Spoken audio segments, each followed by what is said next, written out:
Eh, Baik, saya Haikal Tri Nugroho, nomor BP 24101152610202 akan mempresentasikan analisis studi kasus kebocoran data di RS Medica. Jadi, yang pertama kita akan menjelaskan skenario insiden RS Medica. Yang di sini ya yang menjadi target yaitu RS Medica yang menyimpan ribuan rekam medis elektronik RME sensitif. Metode yang digunakan yaitu serangan phishing melalui email yang menyamar sebagai pemberitahuan pajak pemerintah. Yang melakukan aksinya itu staf administrasi keuangan non-IT yang terburu-buru membuka lampiran berisi malware. Jadi dampak gandanya itu yang pertama enskripsi atau dalam kurung ransomware. Malware mengunci seluruh database RME di server. Yang kedua, pencurian data malware. Mencuri dan mengirim salinan data sensitif NIK diagnosa ke pihak luar. Jadi hasilnya layanan rumah sakit lumpuh. Nah, fakta kegagalan sistem di RS Medica yang pertama, SDM-nya tidak ada program perhatian wajib mengenai security awareness dan identifikasi phishing oleh staf non-IT.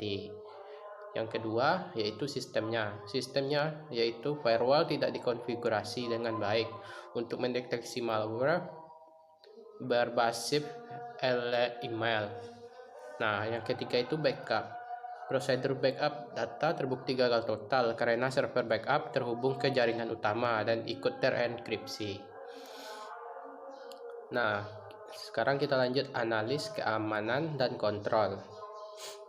Pelanggaran ketiga pilar keamanan. Yang pertama yaitu kerahasiaan.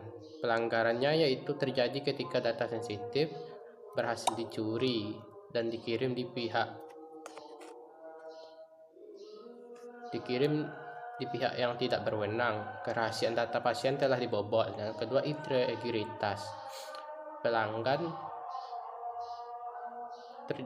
Kepada pelanggan yang terjadi ketika malware mengenkripsi atau mengunci data asli telah diubah dan tidak dapat dipercaya oleh pemiliknya.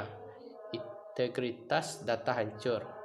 Yang ketiga, kesediaan atau availability.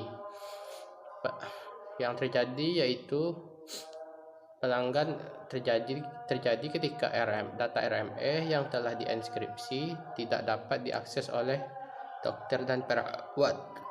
Sistem lumpuh dan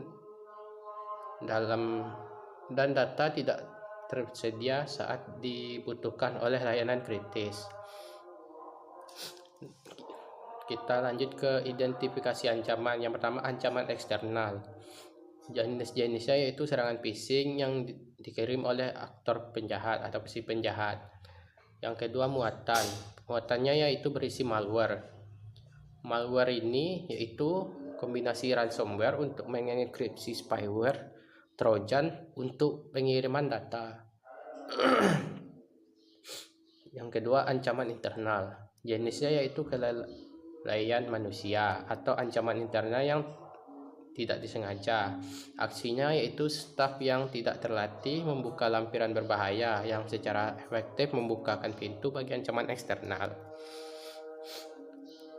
Nah, yang kedua. Nah, kita lanjut ke rekomendasi kontrol agar tidak terulang lagi.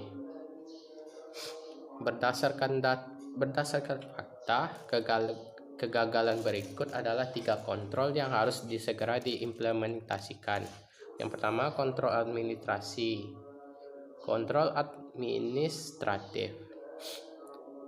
Rekomendasi dari saya yaitu membuat program pelatihan kesadaran keamanan yang bersifat wajib dan berkala bagi seluruh karyawan IT dan non-IT dengan fokus utama pada identifikasi phishing dan rekayasa sosial.